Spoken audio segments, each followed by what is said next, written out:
Friend, कैसे हो आप सभी। स्वागत है आपका हमारे यूट्यूब चैनल में। उम्मीद है आप लोग हमारी वीडियो देख रहे होंगे और आप लोगों को ये वीडियो हमारी बहुत पसंद आ रही होगी। बच्चों, हम उम्मीद करते हैं कि आप लोगों को हमारी पढ़ाई हुई मैथ आपको समझ में आ रही होगी। ठीक है, आप लोग हमारी वीडियो को अच्छे से देखते रहें और अपनी मैथ की क्लास को कंप्लीट करते रहें, जिससे कि आपके 10th क्लास में परसेंटेज अच्छी बन जाए मैथ में। ठीक है, तो हम ज्यादा समय वेस्ट नहीं करेंगे, आइए हम शुरू करते हैं अपना क्वेश्चन नंबर 3। 7.2 के हमने 2 सवाल कर लिए थे, आज हम तीसरा सवाल देखेंगे। बच्चों, अगर ये सवाल आपको दिखाई नहीं दे रहा तो मैं इसको पढ़ के बताने वाला हूँ, आप लोग अपने सामने बुक रखें। हमने इसके 2 सवाल कर लिए थे, आज हम तीसरा सवाल देखेंगे। तीसरे सवाल ये काफी बड़ा है बच्चों, बहुत मुश्किल से ये मैंने बोर्ड पर भी लिखा और डायग्राम भी थोड़ा बनाया है। ठीक है, आप लोग बुक सामने रखना और सवाल समझने की कोशिश करना है। ठीक है, देखिए क्या कह रहा है। आपके स्कूल में खेलकूद क्रियाकलाप आयोजित करने के लिए एक आयताकार मैदान एबीसीडी, ठीक है, मैदान दे दिया एबीसीडी में चूने से परस्पर एक एक मीटर की दूरी पर पंक्तियां बनाई गई हैं। बच्चों, ये जो दूरी दे रखी है एक नंबरों के बीच में, ये एक एक मीटर की है। ठीक है, पंक्तियां बनाई गई हैं। एडी के अनुदिश परस्पर 1 मीटर, ए डी के परस्पर 1 मीटर की दूरी पर 100 गमले रखे गए। बच्चे, यहाँ पर एक गमला, फिर दो, फिर तीन, फिर चार, फिर पांच, एक एक करके ऐसे ही लास्ट में 100 तक हमारे गमले रखे गए इस साइड में। ठीक है, इसलिए मैंने यहाँ पे लिख दिया गमले रखे हैं। ठीक है, उसके बाद आगे जैसा कि आकृति 7.12 में दर्शाया गया है, यहां से आपका सवाल शुरू होता है। ठीक है, निहारिका दूसरी पंक्ति में, चलो सबसे पहले ये दूसरी पंक्ति है, देखो तो यहाँ पे हम निहारिका मान लेते हैं, इसको मान लिया हमने, ये एन है। मैं एडी के 1/4 भाग के बराबर, यानी कि निहारिका दूसरी पंक्ति में ये कौन सा अक्ष है, एक्स अक्ष, ऊपर को क्या है हमारा, वाई अक्ष। तो आप लोग क्या करोगे, इसके पहले निर्देशांक क्या आ गए आपके, 2। ठीक है, एडी के 1/4 भाग, कितना भाग बोला, 1/4 भाग। 1/4 भाग कितने गमले हैं, 100। तो 100 से इसको काटेंगे, 25 चौका 100, यानी कि ऊपर को वाई अक्ष पर कितने गमले आ गए, 25। तो हमारे इसके निर्देशांक क्या आ गए हमारे, 2,25। ठीक है, ऐसे ही आगे देखिए, बराबर की दूरी दौड़ती है और वहां एक हरा झंडा गाड़ देती है, यानी कि ये दौड़ी और यहां पर एक हरा झंडा गाड़ दिया। ठीक है, प्रीत 8वीं पंक्ति में एडी के 1/5, ये कितनी पंक्ति है, 8वीं। 8वीं आ गई जी। और कितने, 1/5 भाग की बराबर दौड़ती है, 1/5 भाग 100। 5 से इसको काटेंगे, 5 दूनी 10, यानी कितना आ गया, 20। ठीक है, बिंदु निकाल लिए हमने इसके। ठीक है,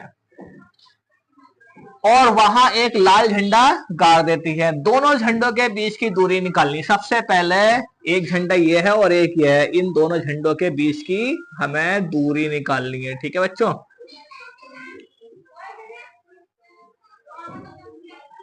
इन दोनों झंडों के बीच की हमें दूरी निकालनी है। तो देखिए कैसे करेंगे, यहाँ सबसे पहले डालेंगे हम सॉल्यूशन। ठीक है, सबसे पहले हमने क्या डाल दिया यहाँ पे, सॉल्यूशन। तो पहले हम निकाल लेते, सबसे पहले हमारा क्या है, ये निहारिका कौन सा झंडा लेके जा रही है, निहारिका जा रही है दूसरी पंक्ति में कौन सा झंडा लेकर, हरा झंडा लेकर। तो यहां लिखेंगे हरे झंडे के निर्देशांक कितने आ गए हमारे, 2,25। ठीक है, और प्रीत कौन सा झंडा लेके जा रही है, प्रीत जा रही है लाल। लाल झंडे के निर्देशांक वो कितने आ गए आपके, 8,20। बच्चों, ये तो पता चल गया होगा आपको कि निर्देशांक निकले कैसे हैं। ठीक है, अब इनके दोनों के बीच की दूरी निकालनी है। ये प्रीत है तो पी बना दिया हमने। ठीक है, तो इनके बीच की दूरी यहां पे लिखेंगे हम बीच की दूरी, दूरी सूत्र से। सबसे पहले हमने इतना पढ़ा सवाल, तो हम सबसे पहले हम इसकी दूरी निकालते हैं। ठीक है, दूरी निकाल लेते हैं। तो दूरी क्या आएगी हमारी, अंडर रूट में x2 माइनस x1 का स्क्वायर। x2 कितना आपका 8, माइनस x1 कितना आपका 2, y2 माइनस y1, y2 कितना आपका 20 और y1 आपका 25। 8 में से 2 गया, 6 बचा। 25 में से 20 गया, माइनस के 5 बचा। 6 का 36 और 5 का 25। तो इसकी दूरी कितनी आ गई, दूरी आ गई 61।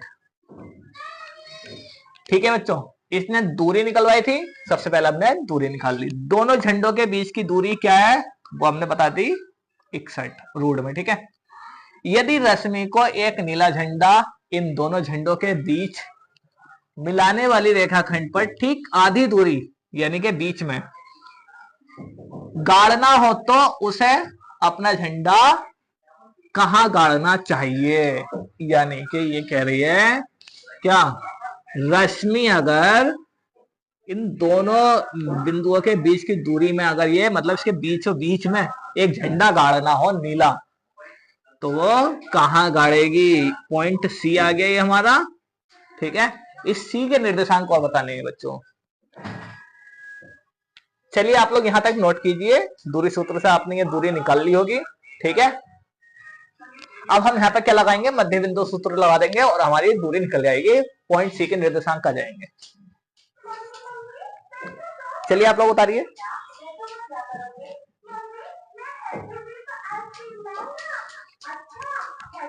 चलिए आप लोगों ने उतार लिया होगा, आगे देखते हैं।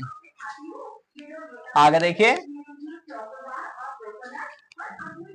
अब हम क्या करेंगे, अब हम लगाएंगे मध्य बिंदु सूत्र से। मध्य बिंदु सूत्र से, मध्य बिंदु सूत्र का यूज करेंगे तो हम क्या करेंगे, नीले झंडे को कहां गाड़ना है वो बताना हमें। ठीक है, मध्य बिंदु सूत्र से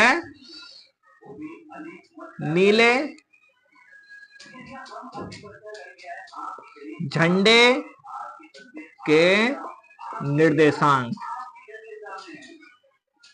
ठीक है, वो क्या निकालेंगे हम, कैसे आएंगे निकल के, बताइए। देखिए वो कैसे आएंगे, आप यहाँ पे x कोमा वाई दे दो और ये आ गए आपके c into x comma y के निर्देशांक निकालेंगे।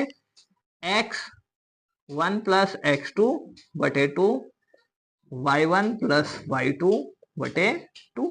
बस इस फॉर्मूले में अप्लाई करना हमें।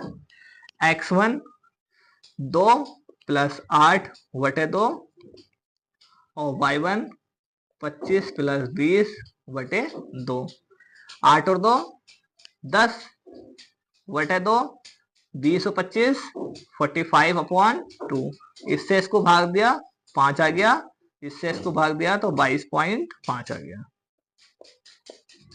ठीक है, तो ये आ गए हमारे बिंदु सी के निर्देशांक नीले झंडे को कहां गाड़ेंगे, 5,22.5 दूरी पर। ठीक है, बीचों बीच गाड़ेंगे।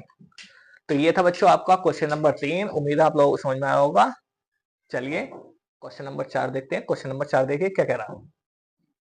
तो ये है हमारा चौथा सवाल, बिंदु माइनस के 3,10 और 6, माइनस के 8 को जोड़ने वाले रेखाखंड को बिंदु माइनस के 1,6 किस अनुपात में विभाजित करते हैं। बच्चों इस सवाल को करने के लिए हमारे पास अनुपात नहीं है, तो हम अनुपात क्या मान लेंगे, एक फॉर्मूला होता है जिसमें हम अनुपात मानते हैं k अनुपात 1। ठीक है, इस तरह से हम इसको ले लेंगे। तो देखिए हमारे पास 3 बिंदु दे रखे हैं, रेखाखंड बिंदु माइनस के 1,6 के किस अनुपात में विभाजित करता है, इससे हम इस बात को सॉल्व करेंगे। कैसे करेंगे देखिए, शुरू करते हैं हम सवाल। यहां लिखेंगे हम सबसे पहले सॉल्यूशन। ठीक है। उसके बाद में एक रेखाखंड बनाएंगे हम। क्या बनाएंगे बच्चों? हम सबसे पहले हम एक रेखाखंड बनाएंगे। ये बना दीजिए हमने एक रेखाखंड। ये आ गया हमारा ए और ये आ गया बी। ए हमारा है -3,10, बी है हमारा 6,-8। और यहां पर एक बिंदु है हमारा, क्या वो मान लो आप पी मान लो, -1,6। अब ये पी बिंदु जो है -1,6, ये आया कैसे? इसका रेशियो क्या है वो हमें बताना है। ठीक है, इसका क्या बताना है हमें? रेशियो। तो हम अनुपात मान लेंगे कि माना ये के होगा, के अनुपात 1 के रूप में होगा। ठीक है, तो के अनुपात 1 के रूप में होगा, तो अब हम फॉर्मूला अप्लाई कर देंगे आराम से। ठीक है, तो हमने ये जो माना है अनुपात वो हम लिख देंगे। माना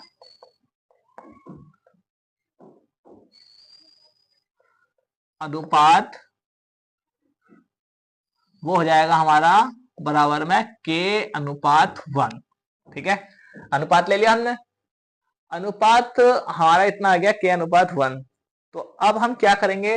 वो फॉर्मूला लगाएंगे हम अपना, क्या x बराबर m1 x2 plus m2 x1 upon m1 plus m2।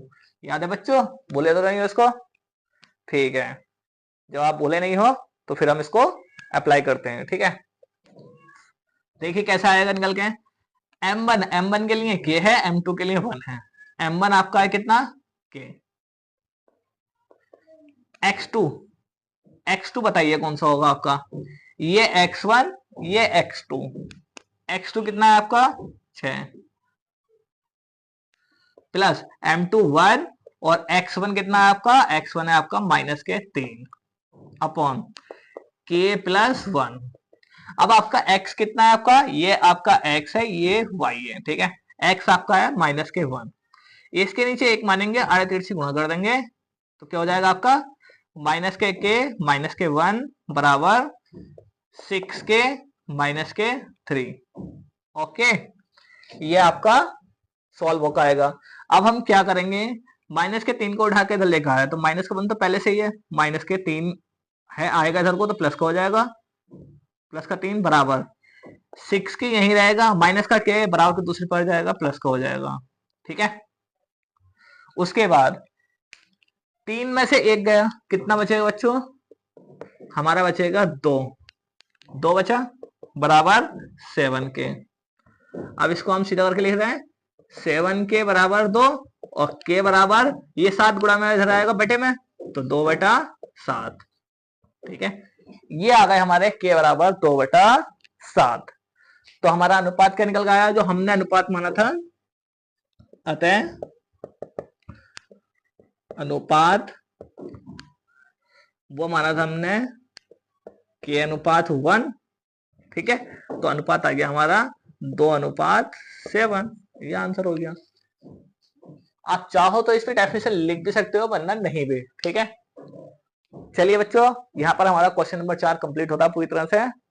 आज के लिए इतना ही, मिलते हैं हम अपनी नेक्स्ट वीडियो में। तब तक के लिए best of luck for everyone. Thank you.